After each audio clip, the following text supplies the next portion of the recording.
మహిళా వేధింపు కేసులో junior assistant అజయ్పై case నమోదు.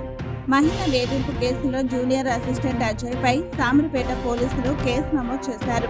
మేడ్చల్ మల్కాజ్గిరి జిల్లా కలెక్టర్ కార్యాలయంలోని అసిస్టెంట్ కమిషనర్ ఆఫ్ లేబర్ డిపార్ట్మెంట్లో జూనియర్ అసిస్టెంట్గా పనిచేస్తున్న అజయ్ అనే వ్యక్తి అదే కార్యాలయంలో మరొక విభాగంలో పనిచేస్తున్న ఓ మహిళ జూనియర్ అసిస్టెంట్తో గత కొంతకాలంగా ప్రేమించమని వెంటపడుతూ వేధిస్తున్నాడు.